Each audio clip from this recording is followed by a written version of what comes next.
క్రాంతి న్యూస్కు స్వాగతం.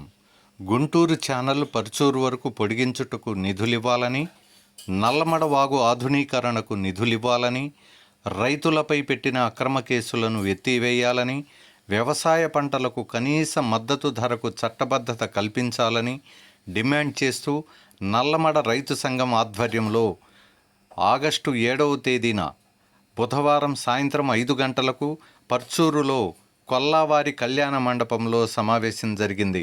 ఈ సమావేశానికి కోటా హరిబాబు గారు అధ్యక్షత వహించారు. సమావేశంలో నల్లమడ రైతు సంఘం అధ్యక్షులు కొల్లా రాజమోహన్, రిటైర్డ్ ప్రొఫెసర్ విజయ్ కుమార్, ప్రముఖ న్యాయవాది కృషిబాబు, షేక్ మహమ్మద్ బాషా, మాజీ ఎంపీపీ మానం విజేత, మన్నవ హరిప్రసాద్, లావు అంకమ్మ చౌదరి, యార్లగడ్డ అంకమ్మ చౌదరి, కొల్లా రామన్ తదితరులు పాల్గొని మాట్లాడారు. ఈ వెంకయ్య గారు, నారాయణ స్వామి, కొమ్మినేని వెంకటేశ్వరరావు గారు, వెంకటస్వామి గారు, ఇలాంటి ప్రముఖులందరూ జైల్లోకి వెళ్ళారు. దాన్ని మన వాళ్ళు యామర్తి దాకా ఆపేశారు. ముందు పెదనందిపోటు ఛానల్ అన్నారు, తర్వాత దగ్గుపోటు ఛానల్ అన్నారు. ఈ చరిత్ర అంతా కూడా మనం సంవత్సరాల తరబడి గత 20 సంవత్సరాలు పెట్టి 24 సంవత్సరాలు పెట్టి కామ్రేడ్ డాక్టర్ రాజమోహన్ గారి నాయకత్వంలో కరపత్రాలు, పోస్టర్లు, మీటింగులు ఇవన్నీ వింటూనే ఉన్నాం. ఒక తరానికి 25 ఏళ్ళు లెక్కేసుకుంటే దాదాపు ఈ పోరాటానికి 75 ఏళ్ళు అంటే 3 తరాల నుండి 4వ తరంలోకి వచ్చాం. మనం ఈ పోరాటం నుంచి, నాయకుల నుంచి, రాజకీయ పార్టీల నుంచి మనం ఏమి నేర్చుకుంటున్నాం? ఈ నాయకులు ఎక్కడున్నారు? ప్రొఫెసర్ గారు విజయ్ కుమార్ గారు చెప్పారు, చాలా అకాడమిషన్గా చెప్పారు. చాలా మనం ఇట్లా చెబుదాం, ఇట్లా బతిలాడదాం, మీరు అలా చేయండి, నామినేషన్ వర్క్ చేయండి, 2 లక్షలు చేయండి. ఇవన్నీ వాళ్ళకి తెలుసు. ఇవన్నీ వాళ్ళకి తెలియదని మనం అనుకోవటం మనం కాదు. వాళ్ళందరూ ఉద్దేశపూర్వకంగానే చంద్రబాబు నాయుడు గారు పర్చూరు సభలో గుంటూరు ఛానల్ని పర్చూరు వరకు పొడిగిస్తానని చెప్పారు. మేము ఆ రోజు రాలేదు. డాక్టర్ గారు లైవ్ చూస్తున్నాం చంద్రబాబు నాయుడు గారి ప్రోగ్రాంని, జ్యోతులు, ఏబిఎన్ ఆంధ్రజ్యోతులు. చంద్రబాబు నాయుడు గారు వచ్చిన దాకా ఉండి అర్ధరాత్రి పూట ఆయన వేదిక మీద ఎక్కి ఇదే విషయాన్ని మళ్ళీ చంద్రబాబు నాయుడు గారు కూడా చెప్పారు.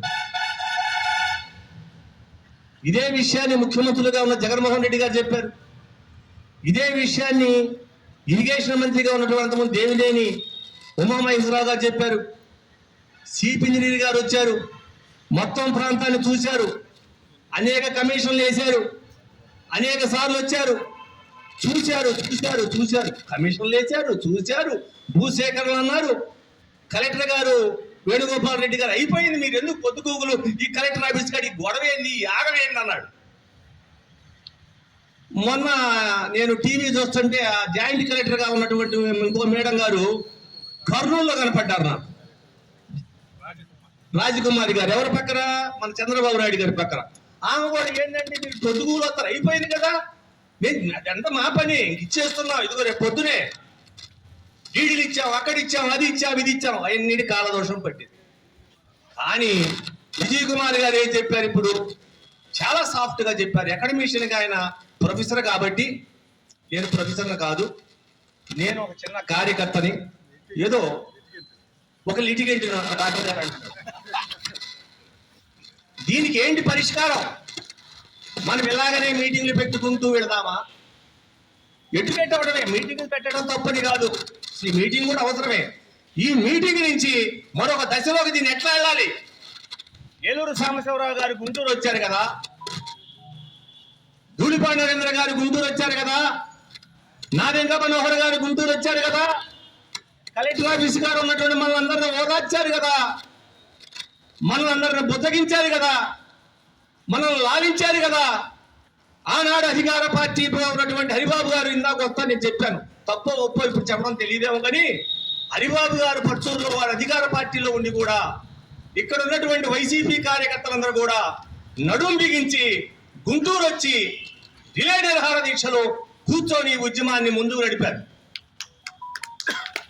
మేము వచ్చేటప్పుడు కూడా ఆ విషయంలో హరిబాబు గారి గురించి మేము అనుకుంటున్నాం. కానీ ఆనాడు అధికారంలో ఉన్నటువంటి వాళ్ళ మనసు కరగల. నేడు వాళ్ళ అధికారంలోకి వచ్చే రామాంజనేయులు గారు అయితే మన నందిపాడు వచ్చేసి అయిపోయింది, ఫస్ట్ పని అయిపోతుంది అన్నాడు. ఆయన కలెక్టర్ గా ఐఏఎస్ గా విశేష అనుభవం ఉన్నది. గుంటూరు జిల్లా కలెక్టర్ గా చేశాడు ఆయన. ఆయన తెలియని లెక్కలు లేవు, ఆయన తెలియని అంచనాలు లేవు. మనకన్నా బాగా చాలా చక్కగా వివరించి చెప్పాడు ఆయన. కానీ ఇప్పుడు వెళ్తే రేపు నెక్స్ట్ బడ్జెట్ లో పెట్టించేస్తున్నానండి అన్నాడు సింపుల్ గా. వీళ్ళతో ఎక్కువ ఆర్గ్యుమెంట్ పెట్టుకుంటే ఇబ్బంది ఏమని మన ప్రతినిధి వర్గం వెళ్తే చేర్చి కొంచెం తృప్తిపరిచి పంపించారు. పెమ్మసేన చంద్రశేఖర్ గారు వచ్చారు. దీన్ని విమర్శిస్తున్నాను అనుకోవద్దు. పెమ్మసేన చంద్రశేఖరరావు గారు వచ్చింది రాజకీయ బలంతో రావాయన. డబ్బు దశకం సంపాదించినటువంటి డబ్బుతోటి ఎవరినైనా కొనగలను అనేటువంటి దమ్ముతోటి ధీమాతోటి ఆయన ఒక సింగిల్ ఎంపీ అయ్యాడు. అయినటువంటి రాజకీయాల్లోకి వచ్చినటువంటి 30 రోజుల్లోనే కేంద్ర మంత్రి అయ్యాడు. సామాన్యుడికి పచ్చురు వాడికి నీడు ఉంటే నీళ్లు ఉండకపోతే 5 ఏళ్ళకి ఇస్తాం పోయిరండి అన్నాడు. ఇంతే సింపుల్ గా. అది ఎన్ని గంటలు ఉన్నారు ఇక్కడ? దాదాపు 4 గంటల సేపు పెమ్మసాని చంద్రశేఖర్ గారి ఆఫీస్ దగ్గర ఈ వెళ్ళినటువంటి రైతు ప్రతినిధులు వెయిట్ చేయాల్సి వచ్చింది. ఇవన్నీ చెప్పుకుంటే అయ్యో మన వాళ్ళని మనం విమర్శించుకున్నట్టు ఉంటుందేమో.